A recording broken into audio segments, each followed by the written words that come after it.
Welcome to Kannada Tech for VI.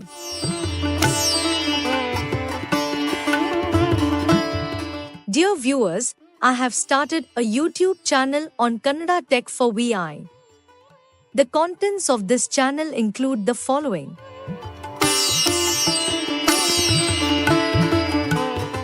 One, Technology. 2. Kannada Literature. 3. History of Poets. 4. History of Achievers. 5. Kannada Stories. I kindly request you all to encourage and support me by liking and subscribing to my channel.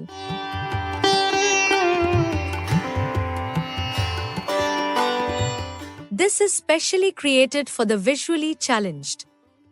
If you like our videos, please subscribe, like, and do share our videos to your friends. Thank you.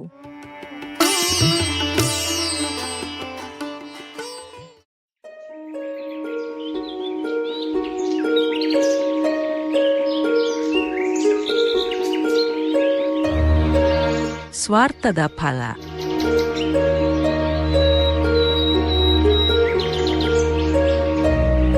ದೊಡ್ಡ ಮಲೆನಾಡಿನ ಅರಣ್ಯಕ್ಕೆ ಹೊಂದಿಕೊಂಡಂತೆ ಒಂದು ದೊಡ್ಡ ನದಿ ಇತ್ತು. ಮಳೆಗಾಲದಲ್ಲಿ ಒಂದು ದಿನ ತುಂಬಾ ಜೋರಾಗಿ ಮಳೆ ಬಂದು ನೋಡುತ್ತಿದ್ದಂತೆ ನದಿ ತುಂಬಿ ಉಕ್ಕಿ ಹರಿಯಲಾರಂಭಿಸಿತು. ಅರಣ್ಯದೊಳಗೆಲ್ಲ ನೀರು ನುಗ್ಗಲಾರಂಭಿಸಿತು. ಕಾಡಿನ ಪ್ರಾಣಿಗಳೆಲ್ಲ ದಿಕ್ಕಾಪಾಲಾಗಿ ಓಡಲಾರಂಭಿಸಿದವು. ಕೆಲ ಪ್ರಾಣಿಗಳು ಮರ ಹತ್ತಿ ಕುಳಿತರೆ ಮರ ಹತ್ತಲಾಗದ ಕೆಲ ಪ್ರಾಣಿಗಳು ಜೀವ ಉಳಿಸಿಕೊಳ್ಳಲು ಒದ್ದಾಡುತ್ತಿದ್ದವು.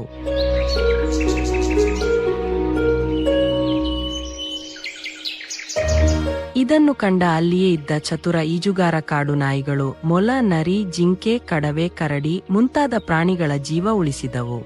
ನಿಧಾನವಾಗಿ ಮಳೆ ಕಡಿಮೆಯಾಗಿ ನದಿಯ ನೀರು ಕಡಿಮೆಯಾಯಿತು. 5 ಕಾಡು ನಾಯಿಗಳು ಕೆಲ ಕಾಡು ಪ್ರಾಣಿಗಳ ಜೀವ ಉಳಿಸಿದ್ದನ್ನು ಕೇಳಿ ಕಾಡಿನ ರಾಜ ಸಿಂಹನಿಗೆ ಬಹಳ ಸಂತೋಷವಾಯಿತು. ಅದು ಎಲ್ಲಾ ಪ್ರಾಣಿಗಳನ್ನು ಕರೆದು, ಕಾಡು ನಾಯಿಗಳು ತುಂಬಾ ಧೈರ್ಯಶಾಲಿ ಹಾಗೂ ದಯಾಳುಗಳು. ಕಾಡಿನ ಅನೇಕ ಪ್ರಾಣಿಗಳ ಜೀವ ಉಳಿಸಿದ ಅವುಗಳಿಗೆ ನಾನು ಬಹುಮಾನ ಕೊಡಬೇಕೆಂದಿದ್ದೇನೆ. ಇಂದಿನಿಂದ ಪ್ರತಿದಿನ ರಾತ್ರಿ ಈ ನಾಯಿಗಳು ನನ್ನೊಡನೆಯೇ ಭೋಜನ ಮಾಡುತ್ತವೆ.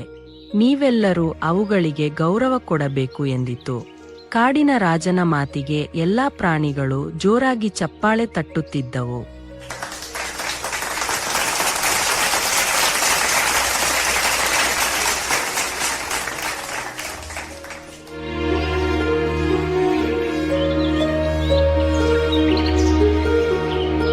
ಆಗ ಮಧ್ಯದಿಂದ ಬಂದ ಮೊಲವೊಂದು, ರಾಜನೇ, ನೀವು ತಿಳಿದಿರುವ ಹಾಗೆ ಈ ಕಾಡು ನಾಯಿಗಳು ಧೈರ್ಯವಂತರು ಎಂಬುದರಲ್ಲಿ 2 ಮಾತಿಲ್ಲ. ಆದರೆ ಅವು ದಯಾಳುಗಳಲ್ಲ. ಇಂದು ಬೆಳಗ್ಗೆ ಅವುಗಳು ತಮ್ಮಲ್ಲೇ ಮಾತನಾಡಿಕೊಳ್ಳುವುದನ್ನು ಕೇಳಿಸಿಕೊಂಡೆ. ಈ ನಾಯಿಗಳು ಕಾಡು ಪ್ರಾಣಿಗಳನ್ನು ಉಳಿಸಿದ್ದು ಅವುಗಳನ್ನು ಪ್ರವಾಹದಿಂದ ಕಾಪಾಡಬೇಕೆಂಬ ಉದ್ದೇಶದಿಂದಲ್ಲ. ಈಗ ಅವುಗಳನ್ನು ಬದುಕಿಸಿದರೆ ಮುಂದೆ ಆಹಾರವಾಗಿ ತಿನ್ನಬಹುದೆಂಬ ಯೋಚನೆಯಿಂದ ಮಾತ್ರ ಅವು ಪ್ರಾಣಿಗಳನ್ನು ಬದುಕಿಸಿದವು ಎಂದಿತು. ಇದನ್ನು ಕೇಳಿದ ಸಿಂಹಕ್ಕೆ ಕೋಪ ನೆತ್ತಿಗೇರಿತು. ಇನ್ನೊಂದು ಕ್ಷಣ ನೀವು ನನ್ನ ಕಣ್ಣ ಮುಂದಿದ್ದರೆ ನಿಮ್ಮನ್ನು ತಿಂದು ಬಿಡುತ್ತೇನೆ.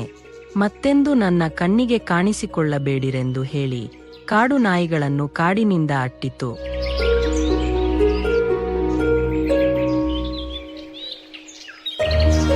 ಸ್ವಾರ್ಥದ ಉದ್ದೇಶದಿಂದ ಮಾಡಿದ ಒಳ್ಳೆ ಕೆಲಸ ಪ್ರಶಂಸೆಗೆ ಯೋಗ್ಯವಲ್ಲ ಎಂಬುದೇ ಈ ಕಥೆಯ ನೀತಿ.